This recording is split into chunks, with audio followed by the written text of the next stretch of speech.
Hello, everyone. Welcome to NSSR 2020 Live. We are so glad that you're here with us today. I'm Sandra Whalen. I'm the director of CSRDE at the University of Oklahoma. We're the Consortium for Student Retention Data Exchange, and we've been sharing retention and graduation data with colleges and universities since the mid-90s and added this conference back in 2005. We're so thankful that you've joined us for the 16th Annual National Symposium on Student Retention. This week, you will be among a diverse group of colleagues, all with one goal: to support their students and be helpful in helping them be successful. The audience this week includes presidents, provosts, vice presidents of student affairs, academic affairs, enrollment management, institutional researchers, student retention professionals, advisors, faculty members, deans, and on. Many people here in our audience with different roles on campus. So please take advantage of the time this week to discuss with colleagues from different positions on your campuses. I noticed that some institutions have sent many representatives to join us this week, and others in the audience are the sole representative from their college or university. We are glad you're all with us and trust that the knowledge gained this week will be returned to your campuses around the country and Canada and used to help in your student success efforts. Before we welcome Dr. Parnell to bring our keynote address, we do have a few housekeeping items for you. First, if you're a social media user, please remember to use our event hashtag throughout the week. Also, I want to invite you to please engage. At the end of this session, we'll share a few tips on how to get the most out of the conference, including how to use the networking and chat function to engage. We'll also be announcing our award winners at the end of the session, so don't leave early. Your name may be called. During this session, please use the Q&A tool to submit questions for our presenter. We will have time at the end of her presentation to address those questions. And if you don't get your question answered during that time frame, you can join her session at 12:15 Central Time today for more discussion. Use the chat box to engage with other participants. If you need technical help, please chat with Carrie White, noted on your screen as the host for the session, or Richard Feinberg, identified on your screen as a co-host. In this session, your mic is muted and your cameras are turned off. However, throughout the rest of the sessions this week, you'll be able to turn your cameras on and engage in the conversation when appropriate. It is the expectation of the University of Oklahoma and the CSRDE that all participants of NSSR 2020 Live enjoy a welcoming and inclusive environment free from all forms of discrimination, harassment, and retaliation. And finally, we are excited to announce next year's conference. We will be virtual again next fall, so please use this year's event to get comfortable with the format and begin thinking about the session proposals that you would like to submit. Our call for proposals will open in January. Thank you so much for engaging with us this week. And it's time now for the keynote address. Please note that this session and all others this week will be recorded and accessible on this conference website through next July 2021. Now let me introduce our speaker. Dr. Amelia Parnell is Vice President for Research and Policy at NASPA, Student Affairs Administrators in Higher Education, where she leads many of the association's scholarly and advocacy-focused activities. She writes and speaks frequently about topics related to student affairs, college affordability, student learning outcomes, and institutions' use of data and analytics. Amelia's policy and practitioner experiences include prior roles in association management, legislative policy analysis, internal audit, and TRIO programs. Her research portfolio includes studies of leadership in higher education, with a focus on college presidents and vice presidents. And she's a co-editor of the book the analytics revolution in higher education, big data, organizational learning, and student success. Amelia currently serves on the board of directors for EDUCAUSE and is an advisor to several other higher education organizations. She holds a PhD in higher education from Florida State University and master's and bachelor's degrees in business administration from Florida A&M University. Please help me welcome Dr. Amelia Parnell. Thank you, Sandra. Thank you very much. I'm so happy to be here. And before I start formally sharing my slides, and I've already started my timer to make sure I don't go over the time, I want to start with some additional gratitude. So first off, Sandra, thank you for the lovely introduction. Thank you to my friend Jessica, who I think is probably watching out there somewhere. Thank you to the planning committee. I know what it takes to put together a program, and as someone who works at an organization that puts on a lot of conferences, I know just switching to virtual on a short time frame is a lot of work. And so that makes me even more honored to be with you all today, because trying to select a speaker and organize all of this with logistics takes a lot of work. Thank you for all of the help that you all provided in terms of technical assistance and prep sessions to make sure everything was going really well. Brittany and Carrie, thank you too. And then lastly, thank all of you for coming. I know that with our busy schedules and everything we got going on, it's easy to multitask, but I really appreciate you spending this time with me. If I were on a stage with you all in person, I by now would have paced the stage and made eye contact and waved with all of you, but I'm trying to picture a lot of smiling faces, and I hope you can feel my energy that I really do like talking about student retention and pretty much any college related topic. So I have a lot of content for you today, some new content related to a new book that I have coming, and I hope that if any of this sparks your interest, that you'll join me for the additional Q&A session where we can talk even more in the weeds and really get into it. So I have my slides here. I'm going to share my screen.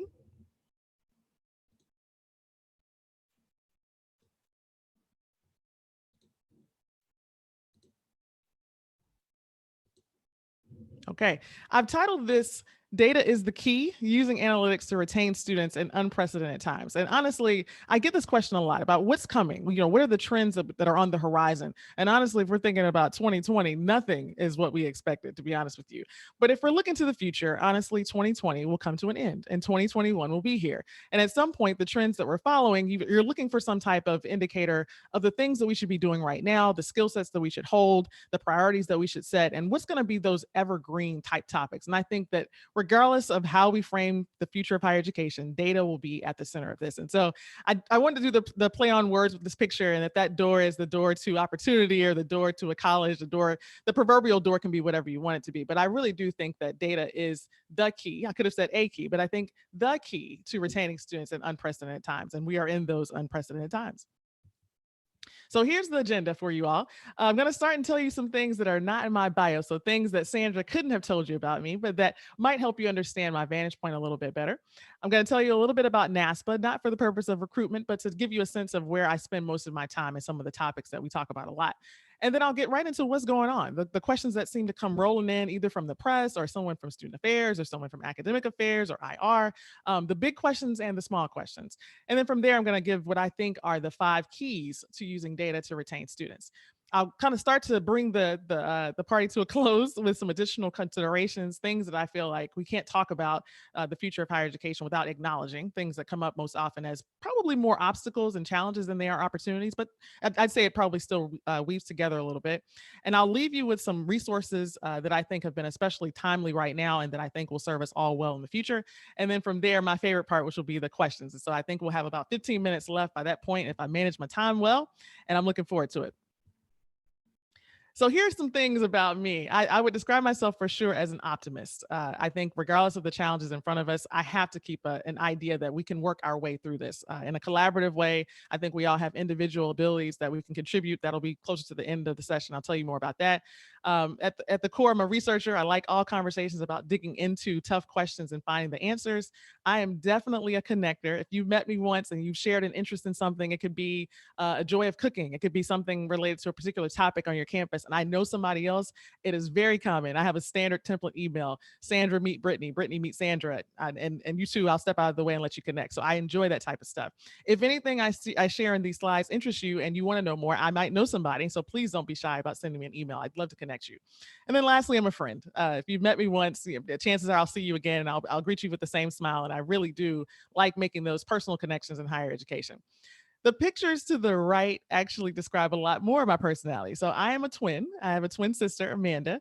And when we were younger, we grew up on a farm. And so that picture to the far right kind of represents that. So I grew up in rural Lake City, Florida. My parents didn't go to college, so we definitely qualified as first generation. We lived on a farm, but we're not, wealthy, I should say, by any means. And so low income also describes us.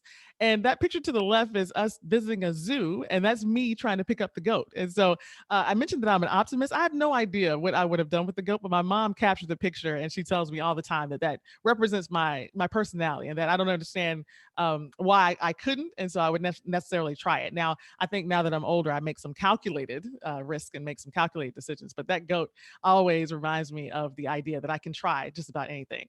The bottom left is to acknowledge that we are in a pandemic, and normally my hair would be shorter. And I have tried and thought many times about cutting my own hair, but I've resisted the urge. And so for right now, if any of you all are going through that, just know that I empathize with you. And the last picture is what I want to represent by a new podcast. I know everybody's doing podcasts, and it's a shameless plug, I know. But a few months ago, I decided to create a podcast called Speaking of College, because I wanted to open the door to answer some of the most complex questions about college before an everyday audience, an audience that probably wouldn't be with us at this conference, but instead that neighbor or that friend who says, hey, you work on a college campus. Can you tell me a little bit more about this or that? And so I invite guests to talk with me, and I talk as though we're going to be having a great conversation with no jargon. We don't even say higher education, we say college. And so if you're interested, check out Speaking of College on Apple Podcasts or Spotify.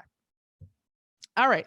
So I work at NASPA. NASPA is a membership association like many others. We got started about 100 years ago, and the focus is usually on topics related to student life or student affairs or student services. And so all the things you would expect that range from housing to advising to conduct to assessment, as well as the bigger themes in higher education around persistence and degree completion and access. And so we have over 14,000 members across the world, and large institutions, small institutions. And so it's a really vibrant organization with a lot to cover. There are both exciting parts of it and then some difficult parts of it, but I really enjoyed the work because I think that it centers the student experience in almost every conversation. So it never gets boring. It's oftentimes challenging, but I enjoy it very, very much.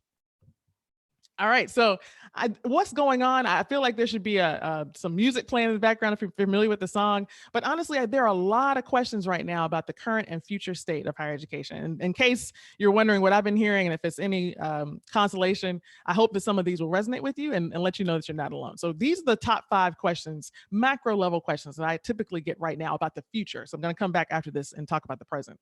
So the first one is, how stable will institutions' financial position be over the next 2 years? A lot of questions right now about the impact of COVID, the impact of a lot of change right now, institutions having to redo their budgets, and what's going to be the next 2 to 3 years in terms of state appropriations, things like that.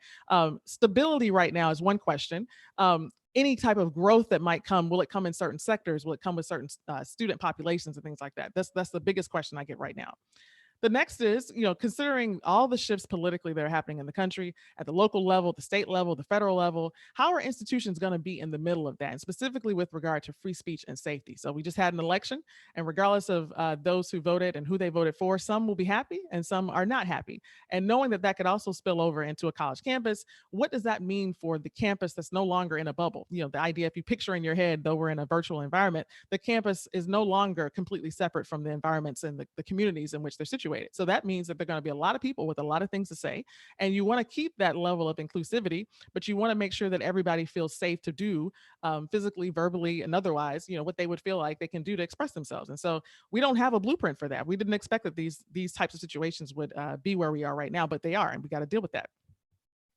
The third is the COVID-19 question, and specifically, what does that mean for our residential campuses? So right now I work at NASPA, and we've been talking a lot about housing, a lot about dining services and other auxiliaries that are typically delivered in an in-person environment. If COVID-19 switched all of that up, but we think that COVID-19 will be behind us eventually, what does that mean for what is left when we come back? Are there permanent decisions that we're making right now that will not return to where we were before COVID? And so if that's the case, then how do we start preparing right now? I have a lot of questions about how those who work in those areas are pivoting, are shifting, are doing other types of roles, and maybe reimagining the current roles that they have. And so that's a huge thing.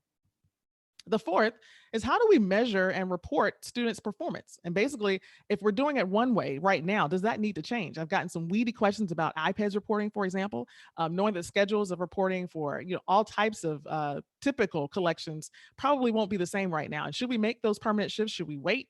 If we're trying to do trend analysis, what types of things should we be considering? And so that's a really big question. And if that's not enough, the biggest question I'd say after the financial question is, what do we have to say about the value of a college experience? And this ongoing debate, you can insert the student loan debt crisis, you can insert a lot of things here. And someone will say, is college still worth it? And I personally believe that it is. But I think we got to get to a point where we need some talking points that will specifically say what the value of a college education is and how it can be accessible to everybody and they maximize that investment. I think we will have to have new talking points. So I did answer that question. So if any of these five have been asked of you, or you are thinking about these things, you are in good company. I hope I'm not depressing you.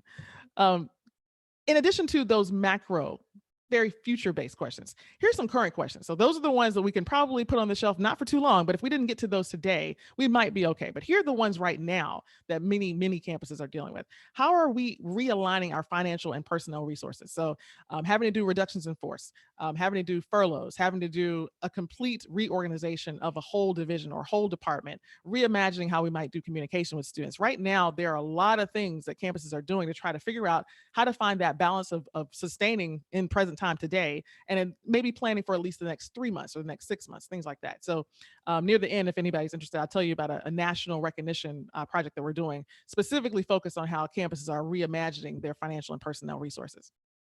Next, how are professionals providing emergency support to students? So we talked about the CARES Act. There's discussions of possibly another stimulus package. Before all of that happened, campuses were providing emergency aid in a lot of different forms, but there are still plaguing things that are, crippling students' ability to continue in college. The same food and housing and security issues are there. And I know a lot of professionals are saying that they see these issues emerging and they want to still be able to help. And they're looking for avenues for how to do that.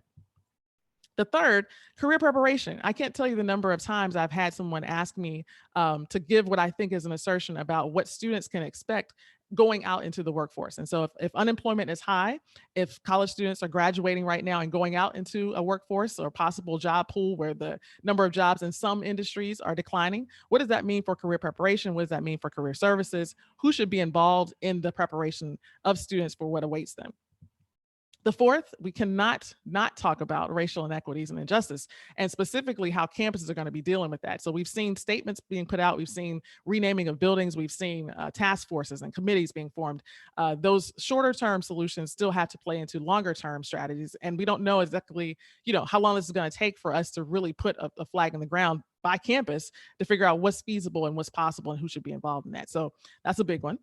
And then lastly, how are we monitoring how students are doing in a virtual or blended learning environment? So right now, a lot of us are primarily virtual. If the next phase is that we go to a little bit of a blend, part virtual, part in person, and then maybe back to mostly in person for some campuses, how do we monitor how students are doing? I think we've seen the headlines about students who are experiencing loneliness, their higher levels of anxiety, not having a connection to the campus. And I know we can do a lot to facilitate something like that in the virtual environment, but it's not the same. And I don't know that we have right now some clear indications of how students are progressing across the board. I think we have some early indicators that they're doing well in some places, some early indicators they're still struggling in some other areas, but that nuance between those two ends of the continuum is really, it's really, really important.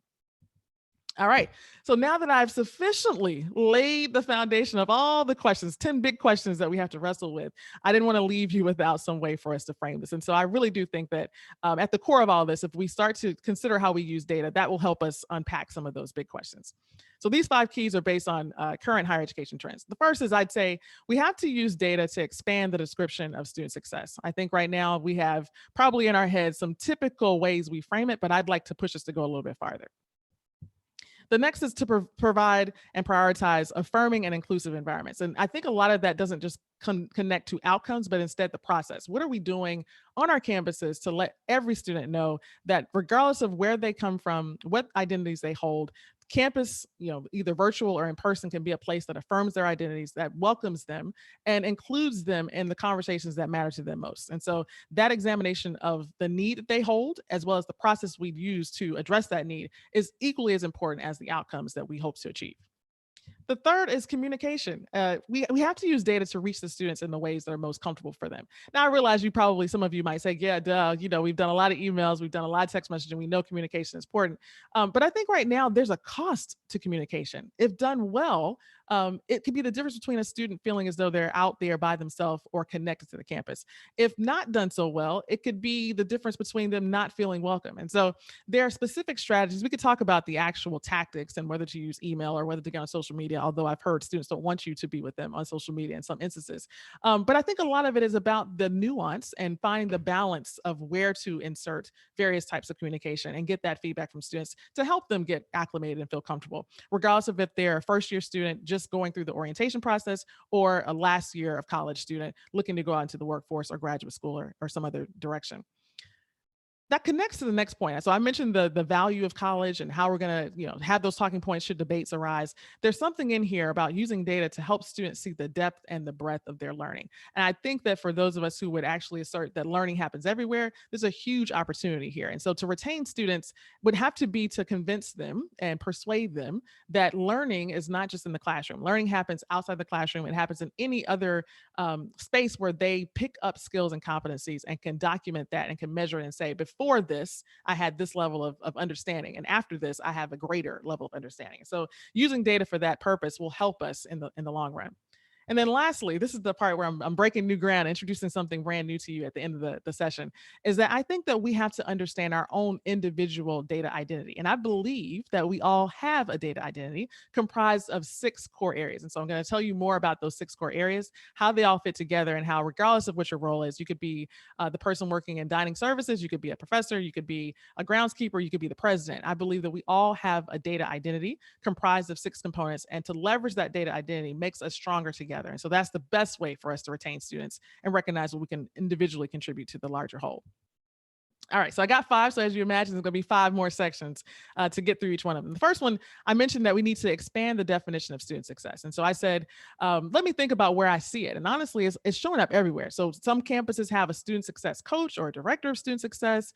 Naturally, there are certain departments, so an office of student success or a student success center, campus-wide programs, student success initiatives, a student success summit. I've attended some of those. We naturally would lean toward metrics, so student success goals. How do we measure it? What are our indicators that we're making progress? And if that's not enough, if none of these things are on your campus, you probably at some point have heard someone say the mission of the campus and its work is to have a dedicated commitment to student success. And so that basically tells me that student success is everywhere in terms of organization and structure. But what does that mean in actual practice?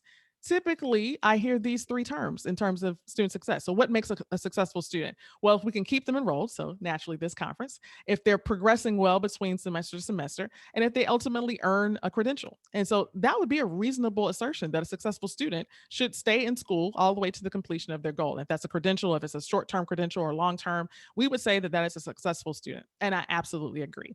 But I think we can go farther. I think that in addition to retention, persistence, and graduation, there are 3 additional descriptions that I would assert are measures that are harder to capture, but they would indicate that a student has been successful in college. And the first one is that they know how to balance competing individual and community priorities. I think we now are in a place where activism is high. People are wanting to use their voice. They're wanting to invest their talent and their time into issues and causes that are greater than them, but they still have individual things that they have to prioritize. And so the student who knows how to, in certain instances, contribute to the community and then also know how to prioritize their own individual needs, I think that's a huge thing, because having that balance and understanding it makes them a greater contributor to society. And that to me is success. The next is related to resources. And so I think that I talked to a lot of vice presidents for student affairs, and they mentioned the formal training for being in the field is wide. There are a lot of opportunities to learn how to work in a particular field or a particular area of higher education, but there are certain skill sets related specifically to managing resources that we could really use a lot more intentionality around. So for instance, I could be a director of advising and I know how to manage the resources that are specific to my budget, but how do I manage my resources if I'm sharing those responsibilities with someone else? And so it could be money, it could be time, it could be personnel, it could be a lot of things. But the idea of managing resources for which you have individual responsibility or you share responsibility, to me, that seems like success if you can manage that in college. That's a high bar, but I think it's worth it right now. And then the last one is to be able to realize what your unique contributions are and how to leverage those to improve the conditions around you. I think we talk a lot about town gown relations. We talk about the the wholly educated student, in all aspects. So the holistic nature of being able to say that by being in college, you've learned so many parts of your personal, effectiveness and just your self-image and things like that.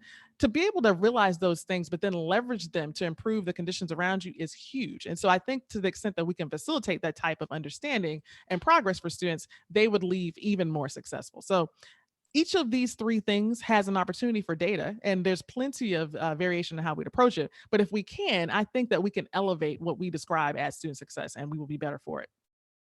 The second one is to use data to prioritize inclusive and affirming environments. And so the welcome sign. Now, this is from an article by Gallup, earlier this year, and it was titled "Caring for Students' Well-Being in a Coronavirus World." So the quote by the two authors is that feeling safe at my school means something radically different today than it did before. What students experience now is like no other time in history, and education leaders must lead and teach from a caring perspective. Okay, so I think that captures the basic premise of what I want to say here. Inclusivity and affirming identities means that the result of that is a student will feel safe, that at some point they're going to be able to come to campus and say that whether they're in the classroom or they're with friends or they're learning from an advisor, they're going to feel as though they are cared for, and that the professionals who work with them really do understand what they're going through. And this is a time where if that doesn't happen, we see things like this. 45% of students feeling so depressed that it's difficult for them to function in the past year. And another 65 that said they felt so overwhelmed and anxious during the past year. So these are results from 2019 and honestly before the pandemic. So imagine if 45% was the baseline for 1 year ago, what these numbers might look like right now. So that's not to upset you and suggest that we're not providing a caring environment. It's actually I would use this to say this is the reason why we should go in the direction that is going to be inclusive and affirming of their identities. To make it even more important right now, given the climate that we're in, this is a really good quote. It came from Sharon Mitchell, the president of the Association of University and College Counseling Center Directors. And Sharon says, if social injustice contributes to poor mental health outcomes for people, even as professionals, we have to figure out how we speak to that and really validate it. Those are the things that are going to that go into being proponents of mental health on a campus, not just dealing with the individual. And so a lot of words here on this slide, but social justice and the connection to that, to poor mental health outcomes for people. Again, so if students are feeling it, professionals are feeling it, and you're not able to separate your student identity from your racial identity, from your gender identity, and all other aspects of who you are as a person. If we don't have that element of care, I can see a lot of students coming to campus and feeling as though it's just a regular experience for which they're spending a lot of money. And so this feels kind of lectury, but I want to drive home the point that this leaves a great opportunity for us to use data. I would say at the core, you could do some student surveys, but qualitative data right now would be so essential if we can structure that in a way that captures what they really want to know. All right, so key number 3, using communication channels thoughtfully. This is a big one. And I think if you look at this picture here, you got the telephone, which many students say they actually don't talk on the phone. They like text messaging, which would be that phone icon. You could at them on social media. You could send them an email and things like that. But here's what we learned. So I saw this article from EAB. It was a daily briefing. It says that 50% of students say they don't always read their emails from their institution or academic department. Now, there's no shocker here, but it still jars me every time I see it. So 1 in 2 students say they don't always read their emails. Maybe another 40% say that they don't always read emails from their advisors. And so what I'm thinking when I see that, it's like, but there's a wealth of information in there. The advisor's telling them something really important in that email. The academic department is giving them an update that they really need to have. If 1 in 2 is saying that they're actually not always reading those emails, then something might be lost in communication.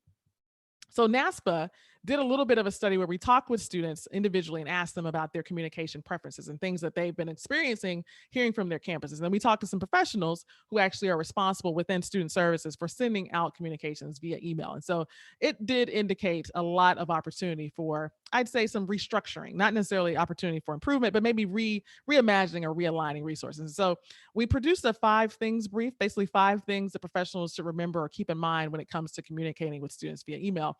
And these are the 5 considerations. So the first factor is governance structures, policies, and procedures.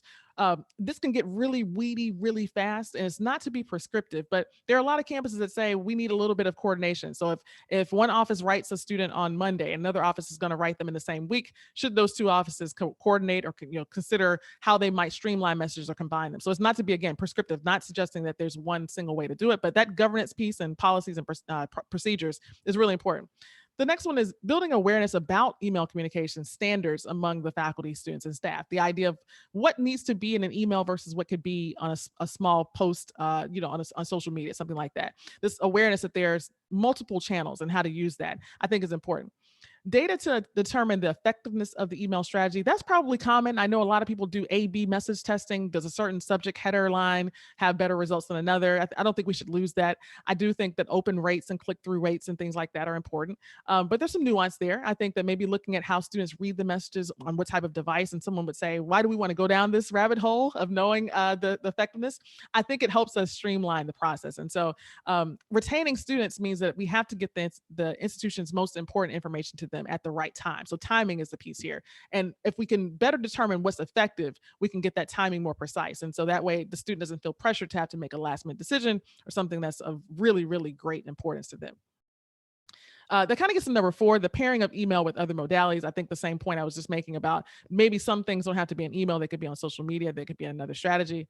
And then lastly, talking about technology. I know that we've talked about, especially in this COVID-19 era, the disparities that exist across student groups, students who might be in more rural environments and they can't really get online consistently. What does that mean for them being able to get this information? Or students who maybe don't have a device beyond their cell phone for communicating. So being able to leverage technology includes those things. It also includes on the operational side of things, big investments. Communication right now is expensive if you want to get it done especially well. And I think for cash-strapped campuses, trying to invest millions in a really high functioning, sophisticated communication strategy would be very, very large of an investment. Many campuses might not necessarily be able to afford. Okay.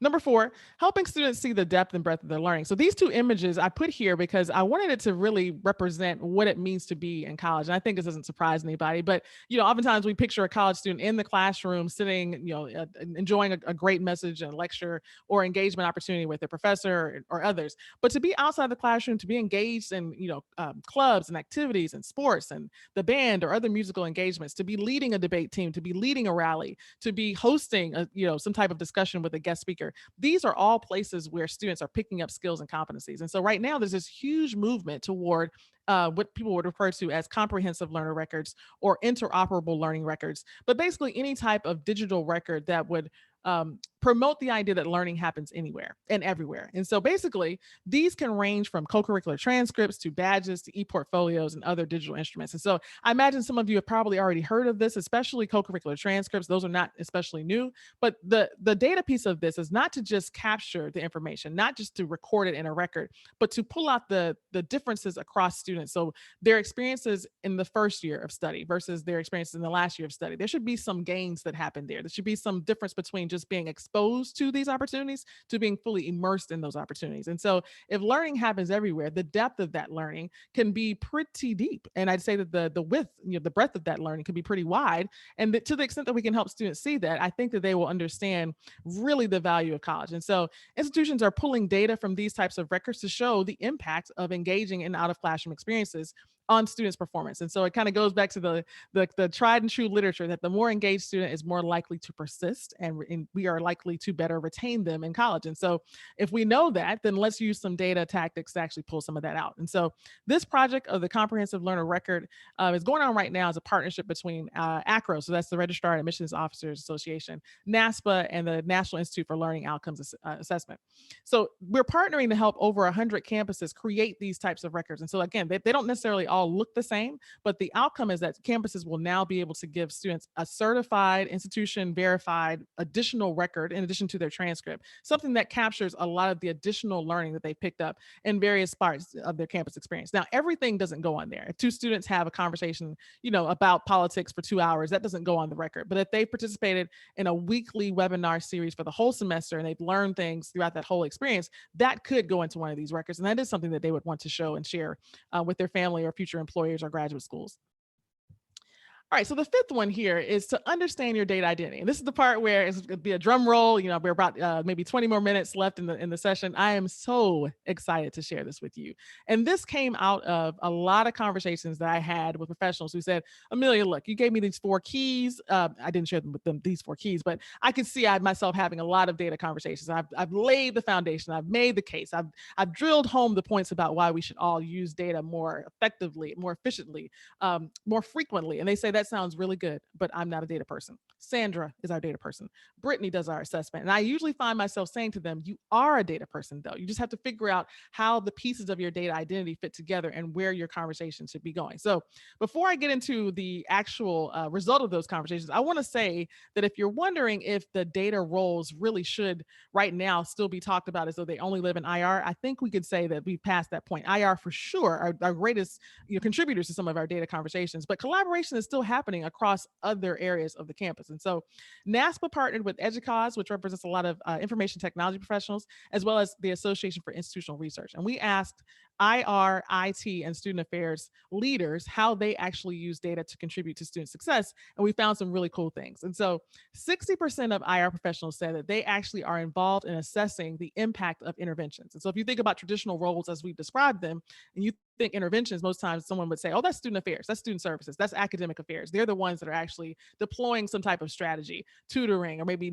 nudges or early alerts. But to have IR professionals say that they actually are involved in determining how that actually plays out with students is a huge thing. Another almost 60% of student affairs professionals said that they are involved in developing the campus-wide strategy for using data. I like this point because it doesn't necessarily assert that student affairs is leading it, but they're involved in the development of it. So they're not just waiting until after the data come out and say, okay, now what intervention should we deploy? They're at the beginning having those conversations about what could work, what types of strategy do we want to use for using data. And then another 30% of IT professionals reported that they are actually involved in managing the early alert system, which typically sometimes doesn't necessarily involve the day-to-day managing of it, but so much as setting it up. And so this type of cross-functional collaboration is happening in addition to many, many other types of cross-functional collaboration.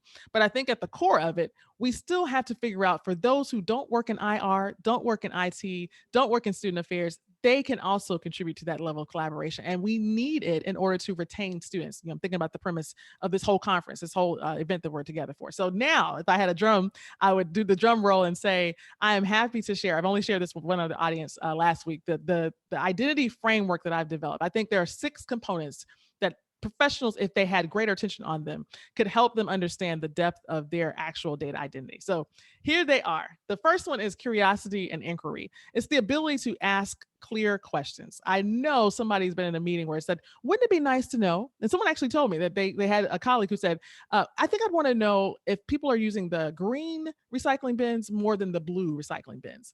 And the question might have been timely, but there was no connection to it. There was no hook. So let's say we did find out and it was a blue recycling bin. What would we do with that? But sometimes there are people who just naturally have the ability to say, well, you know what we really need to know is this. And they say it plainly and you're like, oh, you're right. This is exactly what we need to know. If you have that ability, that is huge for contributing to data-informed decision-making.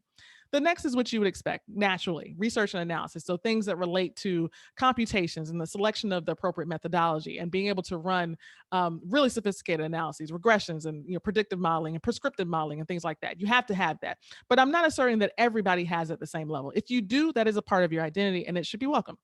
The third is communication and consultation. So this ability to clearly discuss findings and describe what's going on with multiple audiences. Maybe you're not the strongest in doing the actual methodology and the work of computations, but when it comes down to interpreting the results, you just have a knack for pulling out the most important things and conveying that to the most important audiences and having the conversation. So that idea that you can communicate well and consult and say, this is what we need to do next based on the findings of that information is huge.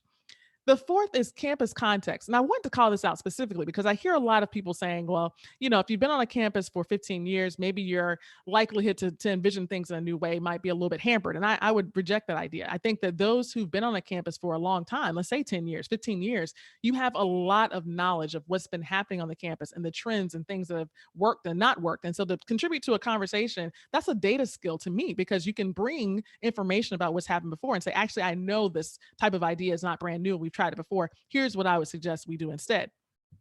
In the same regard, if you have industry context, let's say you work on a campus, but you also are connected to national networks like this one. Maybe you serve on a board, or maybe you have volunteered for another association and you have knowledge of current issues and trends. Or maybe you don't necessarily have those connections, but you frequently read the Chronicle or Inside Higher Ed or other news sources, and you stay abreast of current issues. To have that industry context will help when you're at the table and people are discussing what the data look like specifically for your campus. And you can say, well, for other large public institutions or other small private institutions, here's where we look like we might fit because other things are going on. So to build that level of knowledge and expertise is a really, really big contribution to your identity.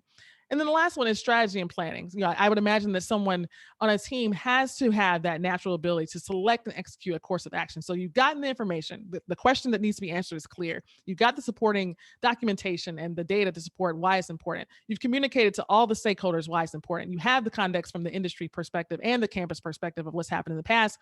Now, what do we do? If you're someone who naturally gravitates to that type of role, that part of your identity is very important. I've seen a lot of projects get off the ground and go full steam ahead and investing in a technology platform or investing in some other type of software, but the planning and execution portion of it falls short. And you find those stories that say, well, 2 years ago, we tried this and it didn't work. And so that strategy and planning part is just as important as the other 5 areas. And so this is part of the forthcoming book that I'll release called You Are a Data Person. And so the purpose of the book is to understand the complexities, the nuances, and basically the special parts of one's individual data identity. And so I wanted to frame this with 4 principles. Each of those components that I just mentioned are important. So they're not provided in sequential order, not ranking order, that's not to say that one is more important than the other. They are not in a phased approach. So it doesn't mean that in order to be a good communicator, you have to have strong research and analysis skills. Not suggesting that.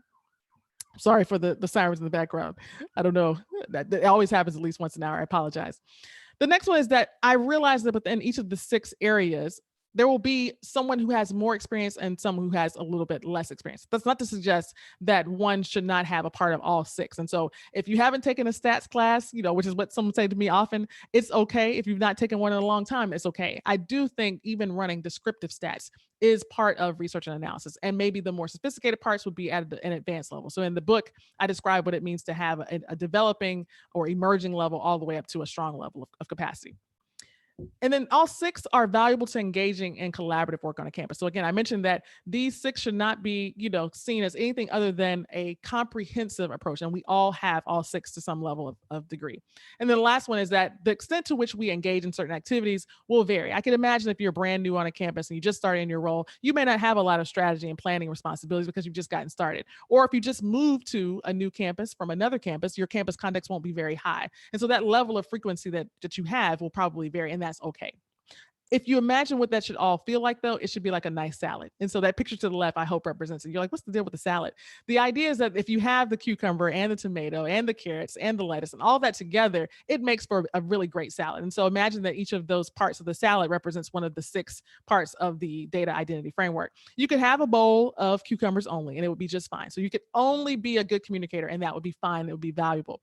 But if you recognize that having that plus industry context and campus context, it makes for a much stronger team. It makes for a much stronger set of conversations. And so to take a little bit farther, I realized I couldn't just give you 6 areas without describing what goes into them. So the 6 areas actually all have 4 subcomponents each. And so I won't read all of these to you, but for example, one part of being really great at research and analysis is, of course, be able to select the appropriate methodology. You got to have some technical expertise. You got to know how to use the systems. You got to know how to do certain types of analysis, depending on if it's qualitative or quantitative or historical.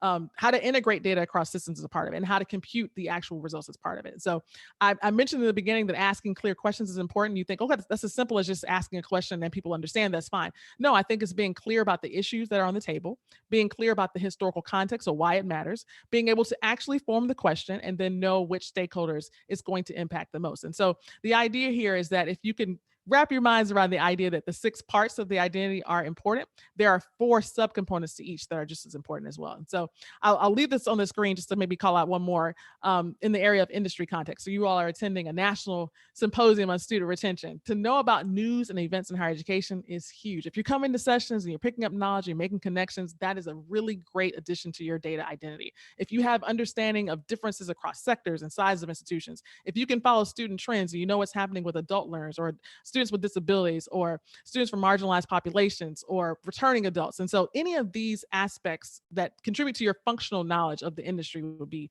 really, really exceptional. And I encourage you to welcome it. So the purpose of this whole framework is not to be to the point where you would measure and say, well, I have more of this and you have less of that, but instead to unpack the places where you might not necessarily know that you've been leveraging these skills for a long time.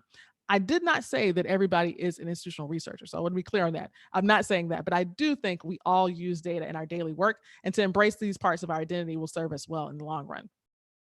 To make it more practical, I have figured out that there are 15 combinations of 2 between all the 6 areas. And so just to give you an example, here are some personas that could probably emerge if you think about it in that type of way. So imagine you're someone who's looked at this 6 and you say, Amelia, that sounds pretty good. I think I might have a little bit of research and analysis in a strong area, and I'm a pretty good communicator and consultant to others. If you can combine your ability to interpret results and communicate that well, I think that you would be a curator. You're the person who can explain specifically what's going on with the information and make that narrative, that story work for those audiences that you're talking to. The next is if you're just naturally good at asking clear questions and you have the campus context, then you know how to mobilize people. I think you would be a connector. You'd be someone who says, hey, you're the advisor to the fraternity and sorority life area, and you also have an issue that you want to discuss related to campus protests lately. Maybe we could connect sometime and talk about how the question of how certain fraternity and sorority groups are connecting to free speech on campus. Now you got something. So you're connecting those 2 areas across a lot of conversations, and you need that. You need someone who actually can bring people together and have clarity of purpose, because to get the best collaborative work for retaining students, you got to have people on board and understand what they're working toward. And the third one I would call the mission monitor. So that's somebody who has a natural ability with strategy and planning, and they have the campus context. They're the one that's going to come to the meeting and say, is this on par with our mission? Is the strategy that we're doing, deploying these resources, investing in this program, starting this summit, making this statement, knowing what we know about our campus, knowing what we know about all that we've done so far and where we want to go. Is this on par with our mission? Is this where we want to go as a whole and lead in this direction? So it's not the person who comes in and says, no, we shouldn't, or no, we should, but they're the one that says, why are we doing this? Are we consistent with what we're saying to the public? And so these are 3 of 15 personas. I don't have enough time to get through all of them. I lay them out a little bit more specifically in the book, but I really hope that you seeing this for the first time encourages you to think more specifically about the aspects of your data identity and how you might be able to build on those when you're having these collaborative conversations about working with others. And you're like, I still haven't taken that stats class. This idea that being a data person has to be only related to research and analysis. I want to challenge that and invite more people to the conversation. So I've told you a lot. I've told you about what's going on. I've given you the 5 macro questions, the 5 micro questions. We talked about the 5 keys to using data to retain students. I've even gotten into the specifics of how you can identify where your data related strengths are. But I know that there are other considerations. There are other things on the table that we have to talk about that if we do not talk about, it will paint this picture as though all we have to do right now is log off from this screen and go forth and do great things. But unfortunately, there are considerations that might impede that process and that progress. The first is change management. And so look at this picture on the left.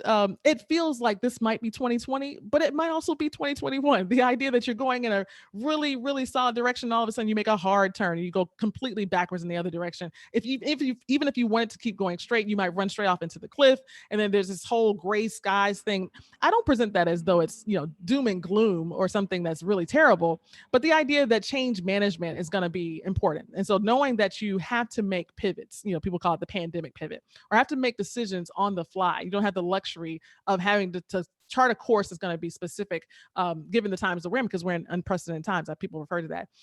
The idea that change management is going to require a lot of input. Many people will say, well, what happened in the last pandemic? But that pandemic was a long time ago. People might say, well, we've had this issue where higher education has been challenged as being resource heavy, and that the cost has been rising for years. We needed to change a long time ago, but I don't know that anybody came with the blueprint. And so having these conversations about change and where to make the changes and whether to do something wholesale completely different, we got thrown into going into mostly virtual delivery of services. But I think that going forward, that was not a bad thing, because it required us to change some processes, but it was in a lot of ways very challenging as well, because we weren't ready for that. And so this idea that a blueprint doesn't exist, but we need one, that's going to come back up to the top. It's probably still at the top of everybody's minds. The next is we are still in crisis. I know that we've addressed the issues most pressing right now to keep the doors open and keep students enrolled, but we're still in crisis. We still don't have clear answers about when the pandemic will end. I think racial injustice will plague us probably at least for the next couple decades, unfortunately. I think that students right now are still questioning whether they can actually do this college experience in a virtual environment. And I think that what's coming on the other side of, the early start of 2021 will be additional shifts in terms of state appropriations and other reasons. And so because of that, we're still managing crisis. Emotions are high. Reactions can be swift. People can feel very stressed out, and knowing that we are all watching from home or some other place that we typically wouldn't be to attend something like this, we have to be cognizant of what that means for how we engage with each other. And so I don't want to present crisis management as though this, doom and gloom type thing, but it is real. I think when you're managing in a crisis, you got to be willing to accept that there are going to be situations where we truly don't know where we're going, what's going to happen next, and to be able to tell a colleague, I have to get back to you. That's a hard thing. The third is politics and competition. So everybody wants the secret sauce. I think a lot of people want that thing that's going to be effective. I've been on a number of panels over the last couple of months, and people have been asking what works the best, what works well, which campuses are responding to student needs the best, which platform has been the most responsive, which leaders are making the most important decisions, which press outlets have the most timely information, where's the best source of data, who came up with the best survey. And so this idea that there's this competition, not necessarily in a bad way, but the competition to be the best at it. This is the biggest group project ever. I know a lot of people have said that, but the idea is that somebody wants to emerge as the ones who've done it best. And so this idea that even within a campus, some might assert that, hey, if there are limited resources, I should get them. Our area should get them. The politics of using data to say that perhaps maybe an investment in one area means it's going to be a better outcome than an investment in another area. And I would caution us from having that idea that I have the icon of the chess pieces, that the strategic use of resources needs to be competitive. This is the worst time to have something like that. This is the worst time to have that political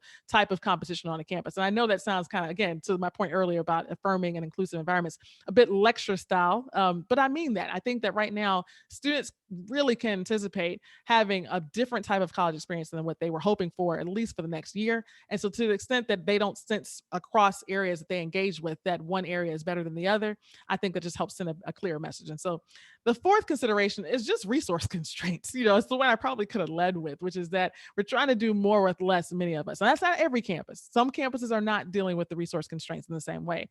But I want to pivot and say not necessarily financial resources. I want to talk about the know-how, those that actually are in high demand right now because they have specific knowledge in what to do and how to manage change. And so regardless if it's a large school or small school, I've heard more requests for, do you happen to know a good consultant? Do you happen to know somebody who's done really high quality, technologically infused advising that we can probably refer to? So this resource that those who are the best and brightest and most knowledgeable about what works, that's a constraint. And I think that even before this right now, those who work in IR were in high demand, and you can have a hard time filling those positions. Those who had great skill in Title IX regulations, that's another story for another time. I could call it enrollment managers are in high demand. This resource constraint is not just financial. It's not just the story that we see in the headlines of campuses that are, more equipped with financial resources versus those that are not. Just, knowledge, that resource of having enough experience in the field is another big piece there. So I lay these before you just to say that I know that all of what I've shared is in the context of these four things. And so I encourage you to, just remain focused on the end goal with me and this hope that I have that we will rebound from this and that we're going to get to a place where higher education is even better at leveraging data for the outcomes that we hope to get.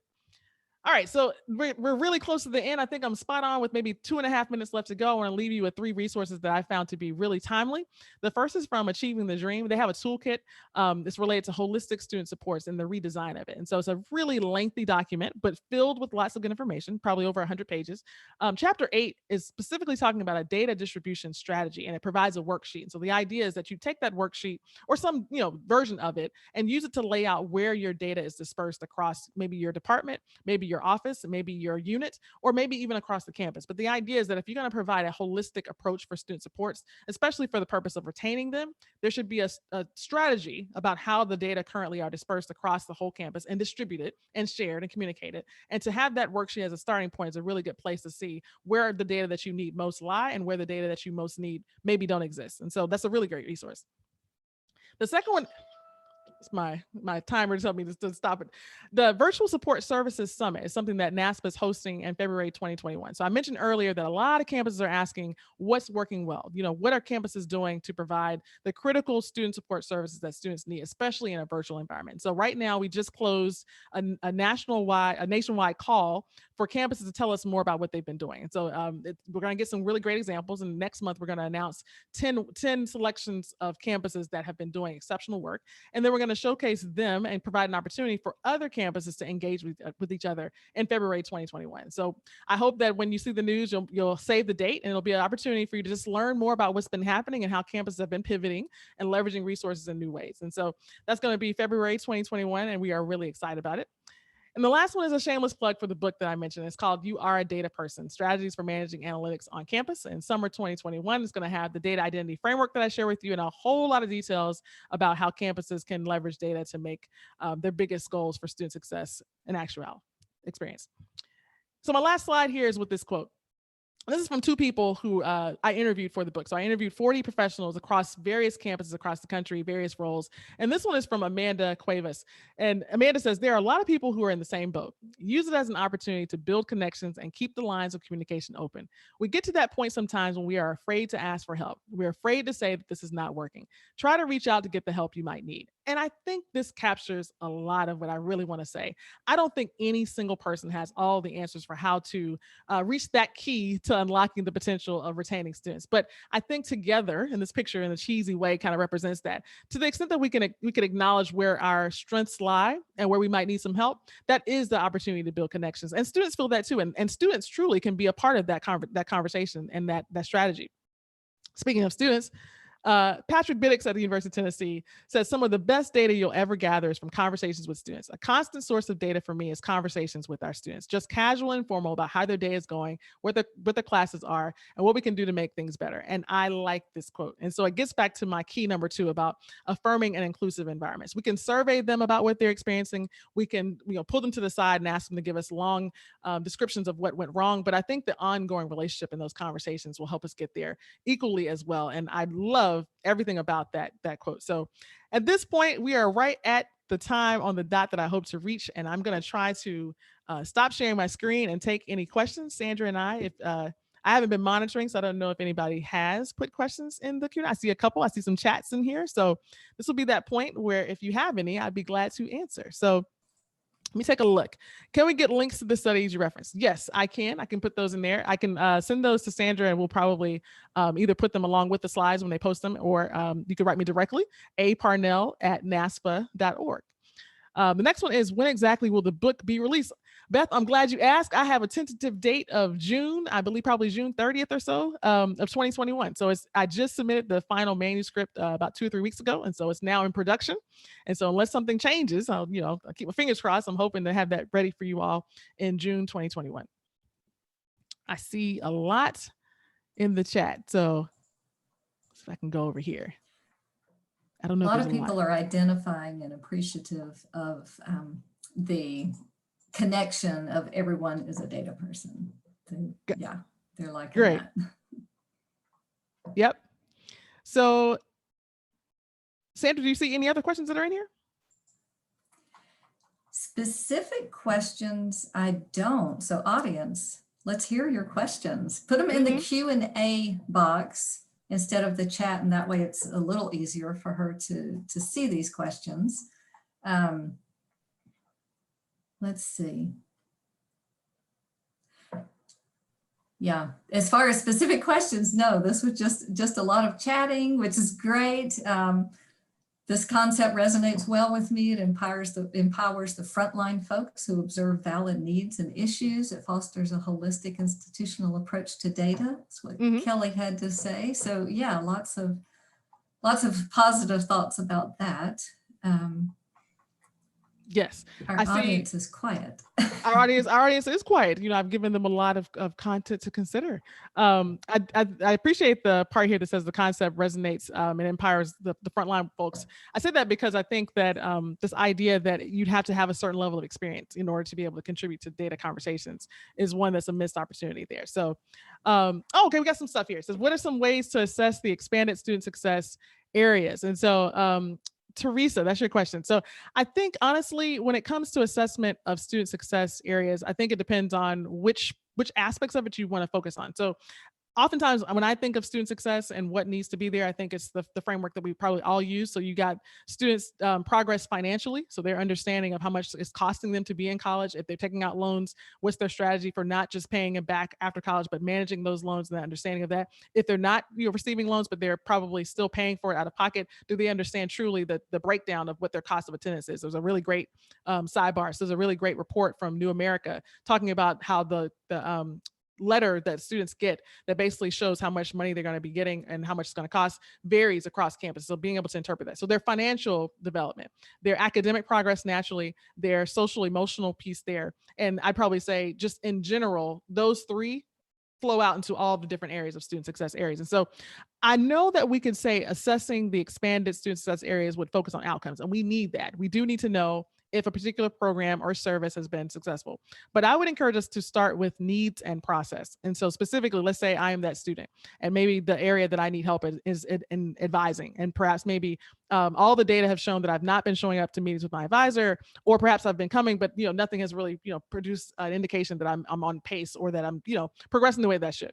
I don't know that that means that the advising process itself needs to be completely tossed out and that the outcomes have been terrible. I think that it might result in maybe having a better and more precise understanding of what I need as an individual student. And so those types of strategies can be expensive because having the precision by individual student can really rack up the cost. But it starts with a clear understanding of what students need, which then informs the process that you would use. And so I find sometimes just interrogating things like when is the process offered? When is the program offered? Is it only certain days a week?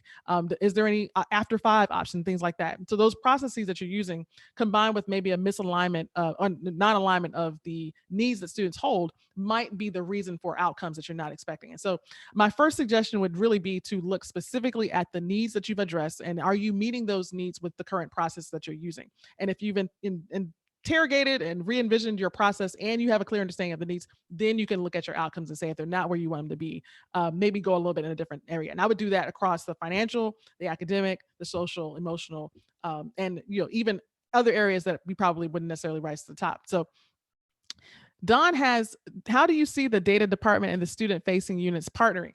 Oh, in a lot of ways. The data department is every department. So honestly, that sounds cheesy, but the data department, if you're thinking IR though, I think in a practical way, it probably relates to the micro versus macro trends. And so if you're talking about your institutional research office, they usually do have a lot of the campus-wide data. So the shameless plug for the fact book. And so they can say over time, there have been a lot of trends about how students have been performing.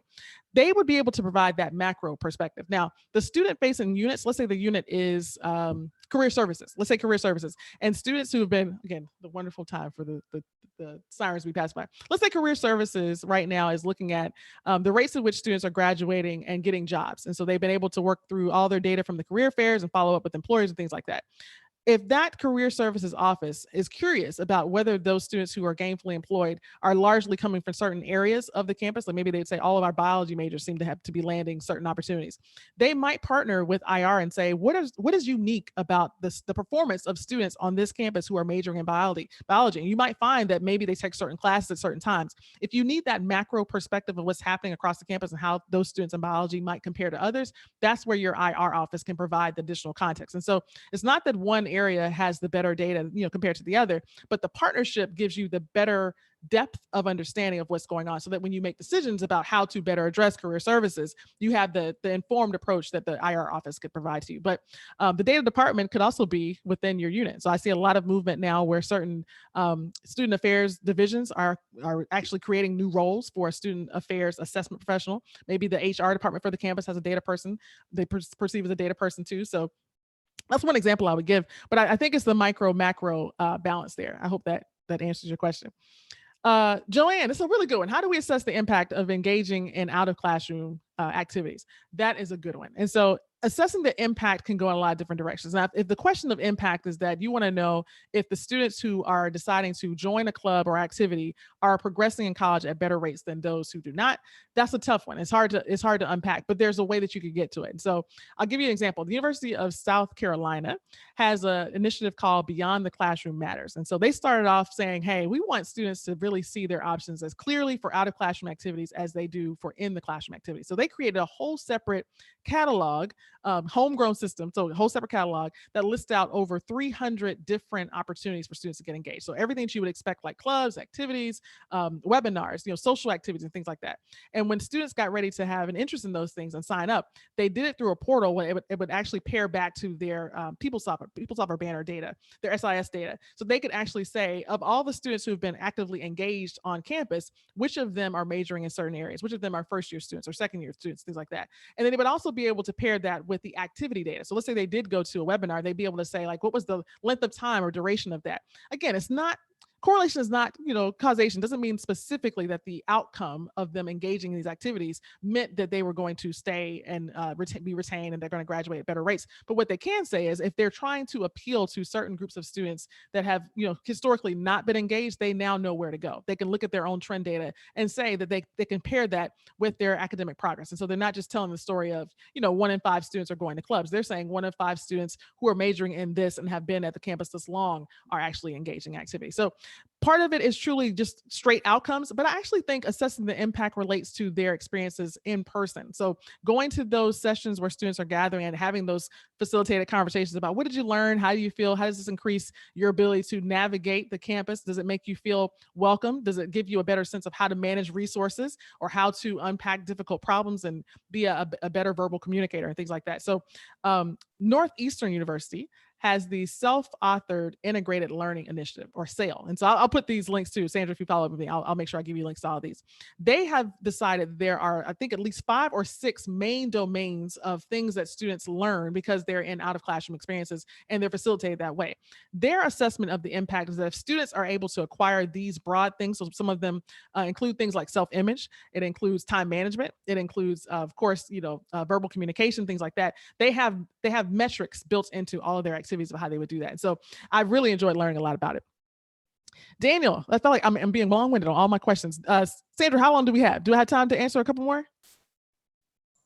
Yes. Okay. We have about 5 to 10 more minutes. All right. So I'm going to answer Daniel's and then I'm going to answer Ronald. I like that one too. What successful strategies have you seen campuses using to nimbly gather and act on student data this semester, which feels so different from the pre-COVID semesters? Nimbly gathering data right now has been as quick, and this gets to the communication thing. I've seen this happen a couple times. Phone banks, and again, it's not always a precise measure, but I want to say I was talking with a colleague who mentioned a school that got on the phone, and some of the professionals who would have been doing other things, but because of COVID, they have a different scope of work, got on the phone and actually called as many students as they could and just basically said, what do you need and how are things going? And so the idea is that acting on that, it wasn't that every single student in that moment who said, maybe they said I need a laptop, did they go out and buy a laptop? But that was their on the ground way to say, right now we have to reach out to students. It was a twofold approach. It wasn't just to gather the data about where to invest resources. It was to actually have a touch point with the student and say, we care about you and we need to reach out to you right now because you can't be with us on campus. And so I think the nimble part of it is that you can get the phone list pretty quickly and just pick up the phone and start calling. It makes it difficult to cull together all of the themes from those. And this very qualitative approach takes some time, but I think it's different from pre-COVID semesters because the orientation process and figuring out what students need would have happened in person. Strike 3 with the sirens. But I think that it's acting on that student data this semester in this way feels different because it's not to suggest that campuses weren't talking to students directly, but I think calling them in a non-campus based, type of thing, they're not calling them in their residence hall. They're not calling them as a follow-up to being in the classroom. So that's a strategy among many that I think campuses have been using, and they found it to be pretty timely. I think it's a good approach to use, and hopefully it sticks after this COVID. Ronald says, are employers finding the expanded learning models helpful in finding employees? Yes, I think they are. So Elon University, they did a survey of employers and pretty much said, hey, for students who've been applying for jobs, either as internships or maybe even permanent placement, if they come to you with this comprehensive learner record, so something that basically says, here are my academic learning outcomes that have been for my classes, but here are all the other places that I've done things. It could be, again, clubs, activities, study abroad. It could be webinars, it could be debate team, things like that. And here are all the different documented places where my institution would say that I've captured this type of learning. Asking employers, do they find that successful, and recruiting, a lot of them said yes. And so they said, yeah, it does create a need to look at one more artifact, but taking the extra step, they did say that they found that to be helpful in finding employees that better matched what they were looking for. And so I think it's not a one size fits all. I think it does require that the record itself be, curated in a way that helps out, this question of, are you sure you learned that? Or, can you tell me more specifically about what you have there? But when done well, I think it does help. And at the very least, it helps the student get in the habit of being able to tell somebody else, throughout my 4 years, 5 years, 6 years of college, I picked up the following skills and competencies. And so that does help employers, especially if many of them say communication skills are paramount when they're trying to hire someone. So, Sandra, do we have time for this other question? I think I might be able to get through all of them. Okay, yes. So there's one here. Let me see if I can read it out. Okay, this is Joseph, just on the fly. It says, I find a kind of vicious cycle between the fact that data-driven strategy development and culture change toward being data-driven are slow processes. But leadership is sometimes trapped in dealing with urgent pressures with immediate go decisions on new strategies. Thoughts? I know what you mean, which is basically those of us who have been closely connected to data-informed decision-making would say those swift decisions are good when necessary, but they could be perceived as risky, because if you don't make enough effort to collect the amount of the background information that you need, there may be another option out there that you haven't explored. But at the same time, but if your leadership, let's say by leadership we mean college president, vice president, is saying we don't have 6 months to do a study, we got to make a decision right now, I would say this is where the balance of precision versus good enough comes into play. And so I know here it says you're facing that with a pilot program and advising, you're trying to develop over a 2 or 3 year arc in a data-driven way, increasing buy-in and winning arguments with data. But the higher level leadership wants to skip that and launch a major program because we know we need it. That will be counterproductive. This is the perfect example of the campus context. And I would imagine, Joseph, if you're on the campus right now and you've been developing this 2 to 3 year arc, you have more context of what's been tried at this level on the ground in advising than maybe some other colleagues. And so I would make the case, it's not just the data to say that this is what we can achieve if we go the route that you're trying to develop, but maybe bring some counters to the idea that moving swiftly, as in right now, on every aspect of it, is the right way to go. So I'm not telling you how to manage this, and I don't know what campus you're from, but like Amelia told me to do this. But what I would suggest is this: if you've been there long enough to say you've seen trends and you know what's needed in advising, part of your building of that arc is to say, I have the context and I know what has been tried before, and here's what hasn't worked, and which aspects of those things that didn't work might be present in this new pilot, this new approach, the skipping those steps might launch this major program. So it's not necessarily to pick apart your leadership's argument, but to provide the additional context to say, hey, if we rush into this, don't forget about what's been tried before. Now, again, I mentioned politics as part of making data-informed decisions, so I certainly don't want to give you the idea that you're going to be able to stop everything right now. But I think being able to provide your campus context about what has happened will help you identify maybe the strongest pieces that should not be skipped over. Some things in the conversation you might not necessarily win. And I think that your 2 to 3 arc in data are supportive of what could be the result of this new program, because it sounds like you're going to probably end up doing it. So